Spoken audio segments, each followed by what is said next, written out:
வணக்க மக்களே, இன்னைக்கு நான் பார்க்க போகிற வீடியோஸ் எதை பற்றினா டிவிக்கா மாநாடு, ஆர்ப்பாட்டம், போராட்டம் இதை வேணால் சொல்லலாம். ஆக்சுவலி இது மாநாடு கேட்டகரியில் வராது. போராட்டம், ஆர்ப்பாட்டம், கண்டன ஆர்ப்பாட்டம் அப்படின்ற ஒரு விஷயம் உங்களுக்கு தெரியும். கண்டன ஆர்ப்பாட்டம்னா கடுமையான ஒரு எதிர்ப்பு தெரிவிக்கக்கூடிய ஒரு ஆர்ப்பாட்டம். அது எப்படி அவங்க செஞ்சுருக்காங்க அப்படின்னா, ஒரு ஃபேன்ஸ் மீட்டப் வைப்பாங்களா, டிடிஎஃப் வாசன் வச்சான் பார்த்தீங்களா, ஒரு ஃபேன்ஸ் மீட்டப். அங்கே கூட ஒரு அமளி துமளி நடந்துச்சு.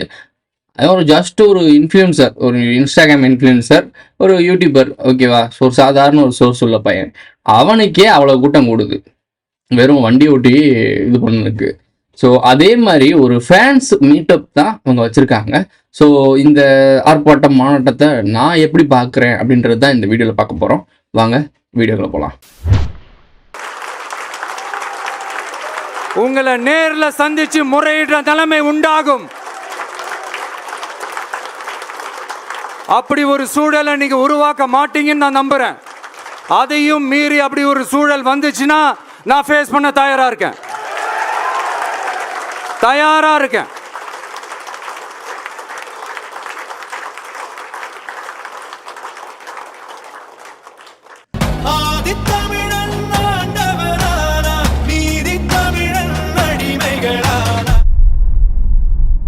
ஃபர்ஸ்ட் ஆஃப் ஆல் ஒரு முக்கியமான விஷயங்கள்லாம் நான் உங்கள்கிட்ட ஷேர் பண்ணிக்கிறேன். ஆக்சுவலாக பெண்கள் வந்து ஆன்டிஸ், அப்புறம் யங் ஜென்ரேஷன் இருக்க பெண்கள், அப்புறம் ஸ்கூல் போகிறவங்க, காலேஜ் போகிறவங்க, இந்த மாதிரி எல்லாருமே இந்த மாதிரி விஜய் போகிற இடத்துல இப்போ நிற்கிறாங்க அப்படின்னா ஒரு ஃபேன்ஸ், அதாவது ரசிகர்கள் தான் தன்னுடைய தலைவனாக பார்க்குறதுக்கு வருவாங்க. அது தலைவன் கூட சொல்லக்கூடாது, தப்பான ஒரு டேர்மு. ஆக்சுவலாக ஒரு ஒரு நடிகனை பார்க்க வராங்க. இப்போ அதே மாதிரி தான் ஒரு கூட்டமும் கூடி இருக்கு. இப்போ என்ன ஒரு விஷயம், இதில் ஒரு யூனிக்காக ஒரு நல்ல விஷயம் சொல்லலாம் அப்படின்னா என்ன சொல்லலாம் அப்படின்னா, அந்த பாதிக்கப்பட்ட ஃபேமிலியை கூட்டி வந்திருக்காரு. ஆக்சுவலாக இது ஒரு புது விதமான ஒரு முயற்சி தான். ஆக்சுவலாக என்ன விட்டுரு அப்படின்னா, அஜித்குமார் அவங்க ஃபேமிலி மட்டும் கிடையாது, நிறைய ஃபேமிலி அந்த கிட்டத்தட்ட 21 பேர்கிட்ட பார்த்துருக்காங்களாம். கிட்டத்தட்ட 30 பேருக்கு முன்னே இருக்காங்க. அதில் 21 பேர்கிட்ட ஃபேமிலியை பார்த்துருக்காங்க. ஒரு குறிப்பிட்ட ஃபேமிலிஸ் மட்டும் வந்திருக்காங்க. மூஞ்சிலாம் பாருங்களேன், ரொம்ப அப்புறானியா. எங்கள் அம்மாவும் அப்படி தான் இருக்கும் அந்த கூட்டத்தில் பார்க்கும்போது. என்னையை பார்த்து எங்கள் ஃபேமிலியை ஜட்ஜ் பண்ணிடாதீங்க. மற்ற ஃபேமிலிலாம் ஓகே, பட் எங்கள் ஃபேமிலிலாம் கொஞ்சம் பார்க்குறதுக்கு அந்த ஃபேமிலியில் இருக்க ஒரு கும்பல் மாதிரி தான் எங்கள் அம்மாலாம் இருக்கும். அவ்வளோ இன்னசென்ட்டாக இருக்கும். அது பாவம் அப்புறாணி. ஸோ அந்த மாதிரி தான் இருக்கும். அதில் ஒரு விஷயம் நான் ஏற்றுக்கிறேன். அவங்களுக்காக நீங்கள் நின்னதுக்காக ஏற்றுக்கிறேன். இது ஓகே. இதில் தான் எனக்கு ஒரே ஒரு பாசிட்டிவ் இதில் இருக்குது அப்படின்னா, அந்த ஒரு பாசிட்டிவ் ஏற்றுப்பேன். அவங்கள மேடை ஏற்றி அந்த குடும்பங்களுக்காக ஜஸ்டிஸ் கொடுக்குறோம் அப்படின்னு சொல்லிட்டு அவங்க மனசில் கொஞ்சம் ஒரு நிம்மதி, நமக்காக நிற்கிறாங்களே அப்படின்னு. நமக்காக யாருமே இல்லைன்றது தான் இங்கே பெரிய பிரச்சனையே. நமக்காக நிற்கிறாங்க, இவரை வச்சு இவ்வளவுக்கு பேர் நமக்காக பேசுகிறாங்க அப்படின்ற ஒரு பாசிட்டிவிட்டி அதில் இருக்குது. இதை ஒன்றை மட்டும் தூக்கி வரணும் வைங்க. இந்த ஒரு பாசிட்டிவிட்டியை மட்டும் வச்சு இந்த ஒட்டுமொத்த மாநாட்டை பற்றி நம்ம பேசக்கூடாது, விமர்சிக்கக்கூடாதுன்னு சொல்லக்கூடாது. அதில் இருக்க நிறைகுறைகளை பேசி தான் ஆகணும். ஏன்னா நம்ம பாயிண்ட் ஆஃப் வியூ இந்த உலகத்தில் எவனுமே, நம்ம பாயிண்ட் ஆஃப் வியூ இந்த யூடியூப் சேனல்ஸ்ல எவனுமே எக்ஸ்பிளனேஷன் பண்றது இல்லை. விஜய் அட்டாக் பண்ண தான் பார்க்குறாங்க, டிஎம்கே ஃபேவராக பேச தான் பார்க்குறாங்க, ஏடிஎம்கே ஃபேவராக தான் பேச பார்க்குறாங்க, நாம் தமிழர் கட்சி அட்டாக் பண்ண தான் பார்க்குறாங்க. இப்படி மாற்றி இவங்க அரசியல் லாபத்துக்காக தான் பேசுகிறாங்க. நம்மள மாதிரி எல்லா கோமாளிகளை பற்றியும் பேசுறதுக்கு ஆள் கம்மி ரொம்ப. ஸோ அப்போ நம்ம இதெல்லாம் பேசி தான் ஆகணும். நான் உட்காந்து மெனக்கட்டு உட்காந்து பார்த்தேன். 1/2 மணி நேரம் ட்ராவல் பண்ணுறாங்க. எனக்குலாம் நொந்துட்டேன். நானும் மியூட் போட்டுட்டு லைவ் போட்டு நான் அங்கிட்ட ஒரு லைவ் எல்லாம் மாற்றி வச்சு ஸ்க்ரீன் வச்சு பார்ப்போம்ல. 1/2 மணி நேரம் வீட்டு வாசல்லேருந்து வெளியே, அவர் பாத்ரூம்ல குளிச்சுட்டு துண்டு கட்டிட்டு ட்ரெஸ்லாம் மாத்துறதை மட்டும்தான் அவங்க எடுக்கல. வீட்டுல இருந்து வராரு போறாரு. என்னடா அந்த மாநாடு வர வரைக்கும் 1/2 மணி நேரம் ஒருத்தர் லைவ் போடுறாங்க. சரி போட்டு, சரி போய் தொலைங்கடா, வந்துட்டாரு, வந்தோடனே பேசணும், அவ தானே பேசணும். ஆக்சுவலா இந்த மாதிரி ஒரு மாஸ் க்ரௌடு, மாஸ் ஒரு ஃபேன் பேஸ் இருக்க ஒரு ஆளா நான் இருந்திருந்தேன்னா அங்கே நடக்கிற ஆட்டமே வேறையா இருக்கும். பட் இவங்களுக்கு ஒரு ஃபில்ட்ரேஷன் இருக்கு. இவங்களுக்கு கொடுக்கப்பட்ட விஷயத்த மட்டும் தான் அவங்க செய்ய முடியும். அதனால தான் அதை செய்யாம இருக்காங்க. இப்போ நம்ம மாதிரி சுதந்திரமான ஆட்கள்னா இறங்கி எல்லாத்தையும் செஞ்சுருவோம். பட் இவங்கள மாதிரி அல்ல. இவங்களாம் அக்ரிமெண்ட் போட்ட கும்பல். ஸோ இவங்களுக்கு என்னென்ன ரெஸ்ட்ரிக்ஷன் கொடுக்கப்படுதோ அதான் பண்ணுவாங்க. கண்டன ஆர்ப்பாட்டம், கடுமையான ஆர்ப்பாட்டம் பேசுகிறாங்க. கடுமையான ஆர்ப்பாட்டம் பேசுகிறாங்க. யார் இவர் தான் பேசுறாரு, அதெல்லாம் ஆதவர்ஷனா பேசுகிறாப்புல. என்ன கூத்தா இருக்கு, ஒரே கூத்தா. டிஷர்ட் போட்டு வந்துருக்காப்புல. முதல் ஃபேண்ட் போட்டது ஒரு பேசிட்டு இருந்தாங்க. முதல் டிஷர்ட் போட்டு பிரச்சாரத்துக்கு வந்த முதல் தலைவர்னு சொல்லி இது ஒரு ட்ரெண்டுக்கு குடிப்பறேன். ஓகே, பெண்களை தூக்கிட்டு வந்து மயக்கம் போடுறாங்க, நம்ம தூக்கிட்டு போகிறாங்க, எல்லாம் ஓகே. நான் அவங்கள்ட்ட பொதுவாகவே கேட்குறேன், இவர் அப்படி என்ன நாட்டுக்காக பண்ணிட்டாரு? வெறும் படம் நடிச்சிருக்காரு. இப்போ வரைக்கும் அவரும் படம் நடிச்சிருக்காரு. அவங்க ரசிகர் கொஞ்சம் அதாவது நாடு முழுக்க, தமிழ்நாடு முழுக்க இருக்கக்கூடிய முக்கியமான மார்க் அதிகமாக எடுத்த பெண்களுக்கும் ஆண்களுக்கும் ஸ்கூல் குழந்தைங்களுக்கும் நோட்டு புத்தகம்லாம் கொடுத்து உதவி பண்ணியிருக்காரு. சிம்பிள். இது அறக்கட்டளை இருக்கும்ல, அறம் ஃபவுண்டேஷனா சூர்யா இது ஆல்ரெடி பண்ணிட்டு தான் இருக்காப்புல. அது வேற காரணமா இருந்தாலும் அதை பண்ணிக்கிட்டு தான் இருக்காரு. ஸோ அது சத்தம் இல்லாமல் அவங்க எங்கிட்ட பண்ணிட்டு போயிட்டு இருக்காங்கல்ல. இவர் ஒரு பெரிய ஸ்டார் அப்படின்றப்போ, ஒரு பொலிட்டிக்கலா இறங்குறாரு அப்படின்றப்போ, இது எதுக்கு பூம் பண்ணி, இதுதான் எனக்கு தெரிஞ்ச அவர் பண்ணிருக்கிட்டு இருக்காரு. சோறு போடுறாரு. ஸோ இதான் பண்ணிட்டு இருக்காரு அவரு. இதுக்கு மேல அவர் என்ன பண்றாரு அப்படின்னா, நடிக்கிறார், படம் நடிக்கிறார். இப்போ ரீசெண்டா கூட சொல்லியிருந்தாங்க, 2026 தேர்தலுக்கு அப்புறம் தான் மீண்டும் சினிமாவில் நடிக்கிறதா இல்ல பொலிட்டிக்கலே பண்றதா அப்படின்னு பாக்குறது. உங்களுக்கு ஒரே ஒரு நாடகத்தை சொல்லிக்கிறேன். இவங்களுக்குலாம் கொடுக்கப்பட்ட அஜெண்டா என்னன்னா, இந்த கேரக்டர் அந்த எடுத்து பண்ணு, உனக்கான சலுகைகளை கொடுக்குறோம். இப்போ உங்களுக்கு ஒரு பிக்கஸ்ட் ஒரு விஷயத்த எக்ஸ்ப்ளோர் பண்றேன். இவர் வந்து 2000 கோடி ரூபா டேர்ன் ஓவர் பண்ணக்கூடிய ஒரு நபர், அத்தனை பணத்தையும் விட்டுட்டு வந்திருக்காருன்னு சொல்லி பேசுறானுங்க. ஒரே ஒரு எக்ஸாம்பிள் சொல்றேன். 2000 கோடி இவர்கிட்ட வருதா? கிடையாது. 2000 கோடி ரூபா இவருக்கு இவரோட படங்கள் மூலயமா ஒரு வருடங்களுக்குள்ள வசூல் ஆகுது அப்படின்னா, அந்த வசூல் ஆகுறதுல ஒரு குறிப்பிட்ட தொகை தான் இவருக்கு தனியா வரும். இவருக்கு தனியா வர அந்த தொகையும் டாக்ஸ் பிடிச்சு பாதி பிடிச்சிருவாங்க. ஸோ மிஞ்சி போனா ஒரு வருடத்துல ஒரு 300 கோடி 400 கோடி ரூபா மேபி 500 கோடி ரூபா சம்பாதிக்கிறான்னு வச்சுக்கோங்க. 1 இயர்ல 500 கோடி ரூபா சம்பாதிக்கிறாரு அப்படின்னா, ஆனா இவங்களுக்கு கொடுக்கப்பட்ட அசைன்மெண்ட் மூலயமா 1600 கோடி ரூபா இவருக்கு மட்டும் கொடுக்கப்படும். எலெக்ஷன்ல ஜெயிக்கல, எந்த அதிகாரத்துக்கும் வரல, எந்த ஒரு இதுவும் இல்லை. ஒவ்வொரு எலெக்ஷனுக்கும் இப்படி ஒரு அரசியல் கட்சி இவர் ஆரம்பிச்சு நடத்தினா, ஒவ்வொரு அரசியல் கட்சிக்கும் 1600 கோடி கொடுக்கப்படும். யார் கொடுத்தா, எங்க கொடுப்பா, நான் முன்னாடியே சொல்லிட்டேன். ராயல் கவுன்சில் அஜெண்டா பேஸ் எல்லாமே IW யார் கவுன்சில்ஸ் எல்லாம் போட்டிருப்பாரு.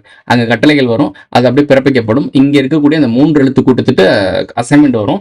அவங்க கூட்டத்துக்கு கீழே இருக்க ஏஜென்சி இருக்கும். ஒவ்வொரு கட்சிக்கும் ஒரு ஏஜென்சி இருக்கும். அந்த ஏஜென்சி கிட்ட இன்ஃபர்மேஷன் பாஸ் பண்ணப்படும். அந்த ஏஜென்சி இந்த கோமாளிகளுக்கு இன்ஃபர்மேஷனை பரப்புவாங்க.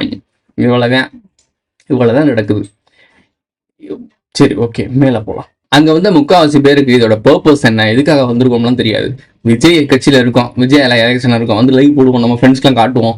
அங்க வந்து போட்டோ எடுத்து செல்ஃபி எடுத்து நாங்கள் பத்தி ஆர்ப்பாட்டத்தில் போராட்டத்தில் இருக்கோம். ஜல்லிக்கட்டு போராட்டத்துக்கு எப்படி ஒரு என்டர்டைன்மெண்டா பண்ணாங்களோ அதே மாதிரி தான் இதை பண்ணிட்டு இருக்காங்க. இந்த அனில் குஞ்சான்ஸ்க்கு என்ன தெரியும்? திரும்ப இவ்வளவு நடந்தும் இவ்வளவு பேர் கூட்டத்துல நெரிச்சு சாகுறாங்கன்னு தெரிஞ்சு இத்தனை கூட்டத்துல நசுங்கிட்டு வந்து பொம்பளைங்க மகன் வராங்க அப்படின்னா, பசங்க எல்லாம் தோல்படியில் உட்கார வச்சு திருவிழா கூட்டி போயிட்டு இருக்காங்க. எனக்கு ஆச்சரியமா இருக்கு. டே, உங்களுக்கு உண்மையிலேயே மூளை இல்லையா? அவர் ஒரு நடிகரா? அவர் ஒரு ஆர்ப்பாட்டம் பண்றத பண்ணிட்டு போட்டோம், வீட்டுல போய் டிவியில பார்க்க வேண்டியதானே? அதை அங்க போய் தான் பார்க்கணுமா? என்னமோ அவங்க கூட கை கொடுத்து போட்டோ எடுக்க போற மாதிரி தூரத்துல வந்து வேடிக்கை பார்க்க போறதுக்கு எதுக்குடா அவ்வளவு கூட்டத்துக்கு போறீங்க? இந்த காமன் சென்ஸ் கூட உங்களுக்கு இல்ல. ஓகே, அந்த ரசிகரோட டைஹார்ட் ஃபேன்ஸ்னால இறங்கி போறானுங்க. திருப்பி அனில் குஞ்சான்ஸ் மரத்து மேலே ஏறி உட்காடுறாங்க. சும்மாலாம் சொல்லல, எவிடன்ஸ் இருக்கு. புசியானந்த கத்திக்கிட்டு இருக்காப்புல, மரத்துல இருந்து இறங்குங்க. சும்மாவே உங்களை அணில்னு சொல்லிட்டு இருக்காங்க. இப்படி மரத்துல ஏறி உட்காந்தீங்கன்னா என்ன சொல்லுவாங்க? கன்ஃபார்மே பண்ணிடுவாங்க. இல்ல, இந்த காமன் சென்ஸ் இல்லை. இவங்களை ஃபுல்லா ஐடி விங், இவர் வந்து ஐடி விங்க்கு வார் ரூம் ரெடி பண்றாராம். இவங்க சும்மாவே உங்களுக்காக என்ன வேணா குத்தி, நீங்க ஃபிளாப் படம் நடிச்சா கூட அது ஆக ஓகோன்னு பேசக்கூடிய ஆட்கள் இவங்க. நீங்க அரசியல் வந்து சும்மா அப்படியே தும்பி போட்டா கூட இங்க பத்தி அங்க அரசியல் தலைவர் நாசுக்கா கலாய்ச்சிட்டு போறாரு அப்படின்னு சொல்லி பேசி ரன் பண்ணக்கூடிய ஒரு கூட்டம். வார் ரூம் ரெடி பண்றாங்க. வார் ரூம்னா என்னன்னா, சண்டை போட மாட்டாங்க, சோசியல் மீடியால போய் சண்டை போடுவாங்க. எவனா கட்சியை போய் கடிக்கிறது, இதே பொழப்பா தெரிவாங்க. இப்போ நமக்கு வராங்க பாத்தீங்களா, நம்ம ஒரு இப்போ டிஎம்கே பத்தி பேசணும்னு வச்சுக்கோங்களேன், சங்கின்ட்டுருவாங்க. சங்கியை பத்தி பேசணும்னு வச்சுக்கோங்க, ஊப்பின்ட்டுருவாங்க.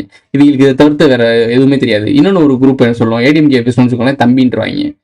டிஎம்கே இப்படி மாத்தி பேசினா ஒவ்வொருத்தரும் ஒரு டேர்ம் வச்சிருக்கானுங்க அவன் வாயை மூடுறதுக்கு. எதிர்கருத்து இல்லாதவங்க.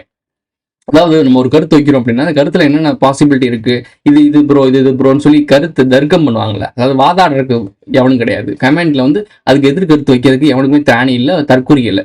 ஓபி, சங்கி, அப்புறம் தம்பி, என்னத்தையாவது ஒன்று போட்டுறாங்க. என்னடா நீங்க, இவ்வளவுதான் இவங்களுடைய கருத்து. இப்படி போட்டே இது வந்து முட்டி மோதிடலாம் அப்படின்னு நினைக்கிறாங்க. நான் ஒரு கருத்து சொல்றேன்னா, அந்த கருத்துக்கு அகேன்ஸ்டா நீ ஒரு கருத்து சொல்றேன்னா, 2 பேருக்கு ஒரு தர்க்கம் நடக்குது, லாஜிக். சும்மா ஊப்பி காப்பிக்கிட்டு இருந்தேன்னா என்னடா நீங்க, இவ்வளவுதான் உங்களுக்கு அரசியல், இவ்வளவுதான் அரசியல். இப்போ இவ்வளவு அரசியல் பேசணும், உனக்கு என்ன ப்ரோ அரசியல் தெரியும் கேட்பீங்க நீங்க. சொல்றேன், எனக்கு தெரிஞ்ச அரசியல் சொல்றேன். எலெக்ஷன் நடக்குதுல்ல, எலெக்ஷன் கிட்டத்தட்ட என்டிகே வச்சுக்குவோம், தம்பி கூட்டத்தை வச்சுக்குவோம். தம்பி கூட்டம் கதறும் கீழே வந்துக்கிட்டு என்னை சொல்லுவாங்க, எனக்கு தெலுங்கு கல்ட்டின்னு தான் போடுறாங்க. எனக்கு அது என்னன்னு தெரியாது. அப்புறம் குரூப்ல ஒருத்தர் சொன்னாரு கல்ட்டின்னு போட்டார். இது என்ன ப்ரோ அப்படின்னு கேட்டுமா, அவர் சொன்னாரு தெலுங்கர்களை கல்ட்டின்னு சொல்லுவாங்க. ஸோ அவர் சொல்லும் போது எனக்கே தெரியுது. அப்போ தெலுங்குன்னு சொல்றதுக்கு ஒரு ஷார்ட் ஃபார்ம் தான் அந்த நம்ம எப்படி பாண்டின்னு சொல்றாங்க தமிழர்களை, அது கேரளா சைடு அதெல்லாம் அந்த மாதிரி போல. அது எனக்கு அது தெரியல, அவங்க சொன்னும் போது நான் கேட்டே தெரிஞ்சுக்கிட்டேன். கெல்ட்டினா இப்போ தெலுங்குன்னு தெரியும். என்னங்கடா எனக்கு தமிழனுக்கு எதிராக பேசினா கெல்ட்டின்றீங்க, உங்களுக்கு காமன் சென்ஸ் சொல்லியாடா உங்களுக்கு, என்னடா இப்படி இருக்கீங்க? சரி, ஓகே, என்னோட பொலிட்டிக்கல் புரிதலை சொல்றேன். எலெக்ஷன் நடக்குது, எத்தனையோ எலெக்ஷன் நடக்குது. தம்பிகள் கூட்டத்தை வச்சு நான் சொல்றேன். என்டிகே தலைவர் நம்முடைய அவர் பேர்னா சீமான். சீமான் என்ற தொகுதி எல்லாம் இருக்குல்ல, இது நாள் வரைக்கும் எலெக்ஷன் நின்னார்ல, எலெக்ஷன் நின்ன தொகுதியெல்லாம் எடுத்துக்க. எனக்கு தெரிஞ்சு சென்னை, கோயம்புத்தூர், தும்பை, அப்புறம் இன்னொன்று ராமநாதபுரம், ஏதோ ஒரு 5-6 இடத்துல நின்னார். 5 இடம் நின்னார் நினைக்கிறேன். ஸோ உங்களுக்கு தெரிஞ்சிருக்கும். தூத்துக்குடி, ராமநாதபுரம், ஏதோ நிறைய இடத்துல நின்னாரு. ஸ்பெசிஃபிக்காக உங்களுக்கு தெரிஞ்சிருக்கும். ஒரு 5 இடத்துல நின்றுருக்காரு. இந்த 5 இடத்துல நிற்கும் போது எதிர்க்கட்சியில பெரிய பெரிய தலைகள்லாம் இருப்பாங்கல்ல, இந்த பெரிய பெரிய தலைகளும் சின்ன சின்ன தலைகளும் அரசியல்ல மெயின் தலைக்கிட்ட சொல்றேன். அரசியல்னா இவங்க தான் மெயின் தலை அப்படின்னு சொல்லுவாங்கல்ல. இந்த மெயின் தலைகள் எதுவுமே நேருக்கு நேரம் ஏதாச்சும் ஒரு எலெக்ஷன்ல, ஏதாவது ஒரு எலெக்ஷன்ல எம்ஜிஆர் கலைஞர், எம்ஜிஆர் ஜெயலலிதா, ஸ்டாலின் சீமான், சீமான் விஜய், இப்படி இருக்க ஆட்கள் மெயின் தலைக்கிட்ட இருக்குல்ல, இந்த கட்சியோட பெரும் தலைகள். இந்த பெரும் தலைகள்லாம் நேருக்கு நேரம் மோதி பார்த்துருக்கீங்களா? நேருக்கு நேராக மோதி பார்த்துருக்கீங்களா? அப்படி எதுவுமே இது வரைக்கும் நடந்தது கிடையாது. ஸோ இந்த ஒரு கேள்வியும் உங்க அரசியல் தலைகள் இருக்குல்ல, எத்தனை தலைகள் இருந்தாலும், ஓபியா இருந்தாலும், காப்பியா இருந்தாலும், தம்பியா இருந்தாலும், சங்கியா இருந்தாலும் எல்லாத்தையுமே கேளுங்க. ஏன் அந்த எதிர் தலைவருக்கு எதிர்த்தா நிற்க மாட்டீங்க? மெயின் தலைக்கிட்டே நிற்க மாட்டுது. இப்போ காங்கிரஸ் தலைவர் நிற்கிறாருன்னு வச்சுக்கோங்களேன், ராகுல் காந்தி நிற்கிற தொகுதியிலே எதிர்த்து இவர் நிற்கணும்ல, மோடி நிற்கணும்ல. அப்படி ஏதாச்சும் ஒரு இன்சிடென்ட் நடந்துச்சுன்னு சொன்னா கமெண்ட்ல சொல்லிட்டு போங்க. கமலஹாசன் இங்கே ரெண்டாப்ல, கமலஹாசன் நிற்கும் போது ஒரு பெரிய தலையோட நின்றுருக்காரு போல. அதுக்கு ஒரு பேரம் பேசப்பட்டு தான் படங்கள் நடிக்கிறாரு. படம் ஓடாட்டியும் படங்கள் நடிப்பார். ஸோ அவர் கொடுக்கப்பட்ட அஜெண்டா பணம். சினிமாவில் நடிக்கிறத விட இவங்க கொடுக்குற பணம் அதிகம். நீங்கள் நினைக்கிறது மாதிரிலாம் கிடையாது. இந்த அரசியலில் ஒரு கட்சியை உருவாக்கி நீ வச்சுட்டேன்னு வச்சுக்கோங்களேன், அந்த 3 எழுத்து ரகசிய கும்பல் இருக்குல்ல, அவனுங்க கொடுக்குற ஒரு அட்டலே காசெல்லாம் கண்ணாமண்ணிக்கு இறங்கும். நீங்கள் யோசிச்சு பார்க்க முடியாத அளவுக்கு ஒரு பேப்பர் பேட் கட்சி கூட ஒரு எலெக்ஷன் அப்போ காசு இறங்குது. நீ மைன்யூட்டாக போய் தேடிப்பாரு. எனக்கு இந்த தகவல்லாம் யாரும் கொடுக்குறான்றது உங்களுக்கு நல்லாவே தெரியும். ஸோ IWP கான்வர்சேஷன் பண்ணும்போது நமக்கு நிறைய விஷயம் தெரிய ஆரம்பிக்குது. ஏன்னா அவர் உள்ள புகுந்து நோன்றாரு, இவங்களுடைய ஆணிவரே நோண்டி பிடிச்சி வச்சிருக்காரு. ஸோ இன்னமும் சொல்ல வேண்டிய பேச வேண்டிய நிறைய இருக்கு. ஸோ இந்த எலெக்ஷன்றதை தெரிஞ்சுக்கிட்டு ஒரு கோமாளி கூத்துன்றது நல்லா தெரிஞ்சுக்கிட்டேன். எலெக்ஷன்ல எவன் கட்சி வந்தாலும், யார் வந்தாலும் கோமாளி கூத்து தான். எல்லாம் மணி பேஸ்டு தான். இங்கே புதுசாக ஒருத்தர் தலைவனாக உருவாகி மக்களுக்காக நின்றவே முடியாது, அப்படி நின்றக்கூடாதுன்றக்காக தான் ஏகப்பட்ட கட்சிகள். எந்த பக்கமும் நீ திரும்பினாலும் ஏதோ ஒரு கட்சிக்குள்ள நீ அடாப்ட் ஆயிடணும். சுயேட்சை அணிக்கிறவன் காணாம போயிடுவான். அவன் அவ்வளோதான் 2-3 நிற்பான், அது தான் வேலையை பார்த்து போயிடுவான். சிம்பிள். நான் போட்டி போட்ட அதே எலெக்ஷன்ல தான் அவரு நின்னாரு. படிச்ச ஆளு படிச்சுட்டு இருக்கிற வேலையை விட்டு ஏதாவது மாத்த முடியாதுன்னு சுயேட்சையா நின்னாரு. தை சின்னத்துல யாருக்கா தெரியுமா 413 ஓட்டு வாங்கினான். யார் தோக்கடிச்சா அவன? நானா? நீங்க தான். இப்படிதான் நடந்துகிட்டு இருக்கு. இந்த பொலிட்டிக்கல் கோமாளித்தனத்தை புரிஞ்சுக்கிட்டாதான் அடுத்து என்ன நடக்கும்னு புரியும். இவ்வளவு நாள் நடந்துகிட்டு இருக்கு, இவ்வளவு அநியாயம் நடந்துட்டு இருக்கு, எத்தனையோ தலைமைகள் இதை மாத்திரம் அதை மாத்திரம்னு வந்து ஏதாவது சேஞ்ச் ஆயிருக்காங்க. 50 ஆண்டுகளா யாரும் ஆண்டாங்க ப்ரோ. இப்போ வந்து தாவிகா விஜய் வந்து பரட்டி போட்டுருவார் சோபம். அதெல்லாம் சரி பரட்டி இனத்தை போடுவார். ஒரு ஆர்ப்பாட்டத்துக்கு வந்தால் என்னடா பண்ணணும்? வராங்க, ஃபேன்ஸ்லாம் வந்து பார்க்குறாங்க, மேலே 4 பேர் பேசிட்டு வீட்டுக்கு போயிட்டாங்க. புரட்சியாக கூட பேசலைங்க. ஒரு ஆக்ரோஷமாக ஒரு கோபத்தை கூட வெளிப்படுத்தலை. படத்தில் அவ்வளோ ஸ்கிரிப்ட் பேசுகிறாங்க, அவ்வளோ பட்டம் 1/2 மணி நேரம் கூட பேசுகிறாங்க. மேடையில் நின்றுட்டு காமெடி பண்ணிட்டு போயிட்டாங்க. எனக்கு உண்மை இது ஒருவேளை எனக்கு தான் இதை பார்க்கறதுக்கு அப்படி தெரியுதா, இல்லை உங்களுக்கு? ஒரு ஆர்ப்பாட்டம், ஒருத்தர் இறந்துருக்கான், அவனுக்காக நம்ம சென்சிட்டிவாக எடுக்கிறோம், அதை வந்து பெரிய ஆர்ப்பாட்டமாக நடத்த போகிறோம், இவ்வளோ மேஜரான ஒரு கூட்டம் கூடியிருக்கு அப்படின்னா ஒரு கரெக்டான விஷயத்த பேசியிருக்கணும்ல. அந்த நிக்கிதா அவங்க பேரை எடுக்கவே இல்லை. அந்த நிக்கிதான்ற பெண்மணி யாரு? ஏன் அவங்கள அவ்வளோ நாள் பாதுகாக்கப்பட்டுச்சு?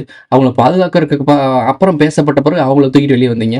அவங்க மேலே ஆல்ரெடி இவ்வளோ கேஸ் இருக்காமல, அப்போ இவ்வளோ கேஸ் இருக்கவங்கள ஏன் பாதுகாத்தீங்க? அப்போ பாதுகாத்ததுக்கு ஒரு பின்னணி என்ன? இதெல்லாம் பேசியிருக்கணும். மெயின் மேட்டரில் இதெல்லாம் யார் பேசியிருக்கணும்? விஜய் பேசியிருக்கணும். ஏன் பேசல? ஏங்க அவங்க கேஸ் கொடுத்தவங்க பாருங்க, நான் அப்போ ஏமாத்தினா 2011 வந்த கேஸ் எடுத்தவங்கலாம் வந்து நியூஸில் பேட்டி கொடுத்தாங்க, பார்த்துக்கிட்டு தானே இருந்தீங்க. ஜெபராஜ்லாம் சொன்னீங்க. அப்போ உங்களுக்கு அந்த அளவுக்கு தான் புரிதல் இருக்கு. ஜெபராஜ் ஃபீனிக்ஸ், சாத்தான்குளம் ஜெபராஜ் ஃபீனிக்ஸ், ஜெயராஜ் ஃபீனிக்ஸ், அதுவே ஜெபராஜ்னு படிச்சுட்டு இருக்காப்ல. இவ்வளவுதாங்க இவங்க அரசியல். ஒரு வார்த்தை தப்பா பேசுறான்னு என்ன தப்பு? அப்படி கிடையாது. இப்போ நான் பேசுறேன்னா ஒரு லாஜிக் இருக்கு. நான் ஒரு யூடியூபர், நான் வந்து எனக்கு அது பெரிய இன்சூரன்ஸ்க்கு ஆக போறது இல்லை. நான் அடுத்த வீடியோஸ் திருத்திக்குவேன். பட் இவர் தலைவரா நிக்கிறாரு. அத்தனை லட்சம் பேருக்கு முன்னாடி நிற்கும் போது என்ன நடக்கணும் அப்படின்னா, கண்ணியம் இருக்கும், தெளிவு இருக்கணும், தெளிவா சொல்லணும். வரப்பே ப்ரிப்பேர் ஆகிட்டு தானே வரணும். இவங்கெல்லாம் பாதிக்கப்பட்டிருக்காங்க, அவங்க குடும்பத்தான் தேர்ந்தெடுத்து கூட்டி வந்து தெரிஞ்சவங்களுக்கு இந்த பேரை முக்கியமான தலைகட்டுங்க. ஜெயராஜ் ஃபீனிக்ஸ்ன்றது முக்கியமான ஒரு விஷயம். அது ஜெபராஜ் ஃபீனிக்ஸ்ன்னு சொல்லிட்டு இருக்காப்புல. இந்த பூசிய இவங்க எல்லாம் பார்க்கும்போது எனக்கு சிரிப்பு வருது. உங்களை ஏமாத்தி உங்களை ஒரு ஒரு அடிமையா ஒரு இவ்வளவு ஃபேன்ஸ் இருக்காங்க, இவ்வளவு விஷயங்கள் இருக்காங்க, இந்த ஆக்கப்பூர்வமான மனித சக்தியை வேற லெவல்ல கொண்டு போயிடக்கூடாதுன்றக்காக ஒரு கோமாளி எல்லாம் அரசியல கொண்டு வந்து இவங்க நினைச்சாலும் சம்பாதிக்க முடியாத பணத்தை கொடுத்துட்டு இருப்பாங்க. உங்களுக்கு புரியுதா? 1500 கோடி வெறும் இவருக்கு மட்டும் போச்சு அப்படின்னா, நான் ஒரு எக்ஸாம்பிள் சொல்றேன். நான் சொல்றது கான்ஸ்பிரசி தானே, இதுல உண்மை இல்லை, டேபுட்டான டாபிக் கான்ஸ்பிரசி நான் சொல்றது. 1500 கோடி டிவிக்காக்கு மட்டும் போகுது, தலைவருக்கு மட்டும் போகுதுன்னா எப்படின்னு யோசிச்சுப்பாரு. இதே மாதிரி ஒரு எதிர்த்தலைவர் நான் சொன்னேன் ஒரு டாபிக், மெயின் டாபிக், தம்பிகளும் அன்னைங்களும் ஊப்பிகளும் காப்பிகள் எல்லாரும் எடுத்துக்கங்க. கலைஞர், ஜெயலலிதா இவங்க 2 பேரும் நேருக்கு நேரம் நிற்கவே இல்லை, எந்த இடத்துல நிற்கலைன்னு சொல்றேன்ல. அப்படி நின்னா ஜெயின் கவர்னன்ஸ் இருக்குல்ல, அங்கேருந்து மெசேஜ் வந்துடும் அப்படி நிற்கக்கூடாது அப்படின்னு சொல்லிடுவாங்க. அப்படி நிற்கும் போது என்ன நடக்கும், கீழே இவங்க டீமுக்கு ஒரு கவுன்சிலர் இருப்பான், அவன் டீமில் ஒரு கவுன்சிலர் இருப்பான். இவங்க 2 பேரும் பேசி மேனேஜ் பண்ணிப்பாங்க. இவ்வளோ அமௌண்ட்டை கொடுத்து ட்ராப் அவுட் வெளியே பின்னாடி போக சொல்லி வாங்கி, அதாவது வாபஸ் வாங்க சொல்லுவாங்க. இது ஒரு பாயிண்ட்டை நீ பிடிச்சாலே அப்போ இதெல்லாம் ஒரு கட்டமைப்போட தான் நடக்குது. ஏன் எதிர்த்து நிற்க வேண்டியதானே, பெரிய தலைகள் நேருக்கு நேரம் மோத வேண்டியதானே. அதுதானே உங்களுடைய தைரியத்தையும் உங்களுடைய பலத்தையும் காட்டக்கூடிய ஒரு ஒரு ஒரு சரியான ஒரு முன்னெடுப்பு. ஏன் அதை யாருமே எடுக்கல, ஏன் யாருமே இதை கேட்கல? இந்த பாயிண்ட் அப்படி அரசியல் ஒரு மிகப்பெரிய கோமாளி கூத்துன்னு தெரியும். சிம்பிளான விஷயம்லாம் கண்ணு முன்னாடியே இருக்கு. இது சொன்னா உனக்கு கேட்க மாட்டேற, புரிஞ்சுக்க மாட்டேற. தம்பின்னு சொல்ற, தெலுங்குன்னு சொல்ற, கன்னடன்னு சொல்ற.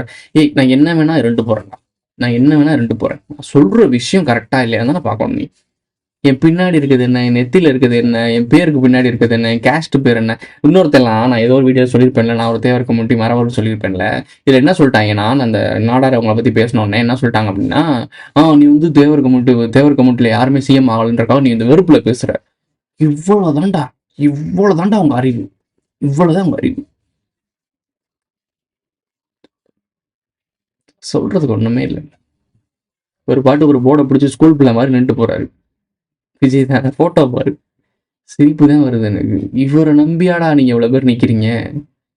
ஒரு திராணி இருக்க வேணாம். அம்மா ஜெயலலிதா அம்மா இருந்துச்சுல, அது இருக்கும்போது படம் ரிலீஸ் பண்ணும்போது நீங்க என்ன பண்றீங்க பாப்போம், நான் இறக்கி காட்டுறேன் அப்படின்னு சொல்லி என்னோட கூட்டத்தை பார்த்தீங்கன்னா நான் காட்ட வேண்டியதானே. அப்போ அவங்கள்ட்ட பம்புனதுக்கான காரணம் என்ன? இவரோட பெரிய ஏதோ மேட்ரு, ஏதோ ஒரு CD கூட அவங்கள்ட்ட இருந்துச்சுன்னு சொல்லி சொல்றாங்க. என்னன்னு எனக்கு தெரியல, விஷயம் தெரிஞ்சா கீழே கமெண்ட்ல சொல்லுங்க. இவரோட முக்கியமான விஷயம் அவருக்கு ஏதோ தெரிஞ்சிருக்கும் போல, அதுக்காக எனக்காக பரப்புரை செய்யுன்னு சொல்லியிருக்காங்க. யாரை எதிர்த்து யார் உங்க படத்துக்கு தடை செஞ்சாங்களோ அவங்களுக்காகவே பிரச்சாரம் பண்ணி ஜெயிக்க வச்சிருக்காப்ல தலைவன். அப்போ ஒரு வார்த்தை சொல்லியிருக்காப்புல, இப்போ நாங்கள் அணில்னு சொல்லி கெண்டல் பண்ணுறதுக்கான ஏன் சொல்கிறாங்க அப்படின்னா, அந்த டைமில் சொல்லியிருக்காரு, ராமர் ராமாயண போர்லாம் நடக்கிறாங்களா, அணில் மாதிரி நான் உதவி இருக்கேன் அப்படின்னு சொல்லியிருக்காங்க. அதனால தான் எங்களுக்கு பட்ட பேரை கன்ஃபார்ம் பண்ணிட்டாங்க அணில்ண்டு. சும்மா சிம்பிளான ஆட்கள் தான். திரும்பவும் சொல்கிறேன், 2026 எலெக்ஷனில் டிஎம்கே தான் ஜெயிக்கும். எதிர்கட்சியாக யார் நிற்கிறதுல தான் இந்த கோமாளியில் சண்டை ஓட்டுக்கு இருக்குது. என்டிகாவும் டிவிக்காவும் சேர்றதுக்கு வாய்ப்பு இருக்குது, கொஞ்சம் வாய்ப்பு இருக்குது. பேச்சுவார்த்தை போயிட்டு இருக்கு அவங்களுக்குள்ள. என்டிகாவும் டிவிக்காவும் சேர்றதுக்கு வாய்ப்பு இருக்குது. அலையன்ஸ் பண்ணி எதிர்கட்சி அணிக்கிறதுக்கான வாய்ப்புகள் இருக்குது. ஸோ அதுக்காக தான் வேலை பார்த்துட்டு இருக்காங்க. ஏடிஎம்கே இருக்குமான்னு என்னன்னு தெரில. ஆனால் என்டிகாவும் டிவிக்காவுக்கும் தான் இந்த போட்டியில் ஜெயிக்கக்கூடிய ஆட்கள் தான் எதிர்கட்சி அணிக்க போகிறாங்க. அதுக்காக யார் எதிர்கட்சி அணிக்கணும்னு சொல்லிட்டு இன்னும் அவங்க சூஸ் பண்ணலை. ஆனால் அதுக்காக போட்டி போட்டுட்டு இருக்கானுங்க. நானும் நீனும் போட்டி போட்டுட்டு இருக்கானுங்க. தன்னோட பலத்தை ஆளாளுக்கு மாற்றி மாற்றி நிரூபிச்சிருக்காங்க. அப்போ மேலே இருக்க அந்த கலப்பு கூட்டம் என்ன பண்ணோம், ஓகே இந்த டைம் இவனை நிப்பாட்டி வச்சுருவோம், நீ அப்படியே கொஞ்சம் இறங்கிக்க, அவனை ஏற்று அப்படின்னு சொல்லிட்டு நியூஸ் மீடியாஸ்லாம் அவனை ஃபோக்கஸ் பண்ணோம். அவன் தான் எதிர்கட்சி ஆரம்பிப்பான். எதிர்கட்சியாக யார் நிற்கிறதுன்றது தான் 2026 எலெக்ஷனே. நீ நினைக்கிற மாதிரி சிஎம்க்குலாம் அவனும் போட்டி போடல. சிஎம் ஃபிக்ஸ் பண்ணியாச்சு. சிஎம் டிஎம்கே தான். ப்ரோ நீ டிஎம்கே சங்கி ப்ரோ அதனால பேசுகிற ப்ரோ, சரி தம்பி ப்ரோ அதனால பேசுகிறேன், தம்பி அவங்க ஊப்பின்னு சொல்கிறேன், ஊபி ப்ரோ தான் ப்ரோ பேசுகிறாங்க. சிம்பிளாக சொல்கிறேன், இதான் நடக்கும். எழுதி வச்சுக்க. 2026 எலெக்ஷனில் ஸ்டாலின் அவர்கள் தான் முதலமைச்சராக இருப்பார். அதுக்கப்புறம் துணை முதலமைச்சர் இருக்கார்ல, அவர் மேலே வர்றதுக்கு வாய்ப்புகள் அதிகம். அதாவது அவர் சிஎம் ஆகிறதுக்கு அதிகம். ஏன்னா இந்த வாய்ப்பை விட்டோம்னு வச்சுக்கோங்களேன், சின்னவர் பெரியவர் ஆகிறதுக்கு வாய்ப்பே இல்லை. ஸோ அவங்க கரெக்டாக அதை பயன்படுத்திக்குவாங்க. அதே மாதிரி அவங்க கொடுக்கப்பட்ட அஜெண்டாவை அவங்க கரெக்டாக முடிச்சு விட்ருவாங்க. இந்த 2026 எலெக்ஷனோட ஓட்டு போகிறதே மறந்துடு. அடுத்து 2029 அந்த டைமிங்கில் நெருங்கி வருதுல, 26, 27, 28, 29, 30, 31 தான் எலெக்ஷன் வரும்னு நினைக்கிறேன். ஸோ 31 அந்த எலெக்ஷனு 30 வர எலெக்ஷன் ஊடால விட வர வாய்ப்பு இருக்குது. அந்த எலெக்ஷனை நீ மறந்துரு. அப்படி ஒரு எலெக்ஷன் நடக்கிறதுக்கு வாய்ப்பே இல்லை. ஸோ ஏன்னா எலெக்ஷனில் நீ ஓட்டு போடுற அளவுக்கு ஒரு இதில் இருக்க மாட்டேன். மிகப்பெரிய லாக்டவுன் இருக்கும். ஸோ மிகப்பெரிய ஒரு பொருளாதார வீழ்ச்சி இருக்கும். ஒரு மிகப்பெரிய பரபரப்பான சூழ்நிலையில் இருக்கும். அப்போ அந்த எலெக்ஷன் நடக்கிறதுக்கு வாய்ப்பே இல்லை. அதோட முடிஞ்ச எலெக்ஷன் சினிமா எல்லா கோமாளியிலும் எதுக்கு இப்போ ஓடுறாங்கன்னு தெரியுதா, எதுக்கு கோல்டன் நியூஸ் வாங்கிட்டு ஓடுறாங்கன்னு தெரியுதா, எல்லாம் முடிஞ்ச அளவுக்கு படத்தை எடுத்து நடிச்சு தள்ளிடுறாங்க, சம்பாரிச்சுட்டு ஓட பார்க்குறாங்க எல்லாரும். 2029 அப்புறம் ஒருத்தன் ஒரு சினிமாக்காரன் இருக்க மாட்டான், ஒன்றும் இருக்காது, சினிமா இண்டஸ்ட்ரியே இருக்காது. சொல்றதெல்லாம் ரொம்ப பெருசா ஒரு பில்டப் பண்ணி பேசுற மாதிரி இருக்கா. பொறுத்திருந்து பாரு. இதோட இந்த வீடியோ முடிஞ்சிருச்சு. இந்த வீடியோ பிடிச்சிருந்துச்சுன்னா லைக் பண்ணுங்க, கமெண்ட் பண்ணுங்க, சப்ஸ்கிரைப் பண்ணுங்க, மறக்காம பெல் ஐகானை ஆல்ல போட்டு இந்த ஃப்ரெண்ட்ஸ்லாம் ஷேர் பண்ணுங்க. உங்களுடைய கருத்துக்களை கமெண்ட்ல பதிவு செஞ்சுட்டு போங்க. அடுத்த ஒரு நல்ல வீடியோவில் சந்திக்கலாம். சேனல் நம்பர் ஆட சொன்னா ஆக மாட்டீங்க. எதுக்கு சொல்லிக்கிட்டு போங்க. Who is this guy?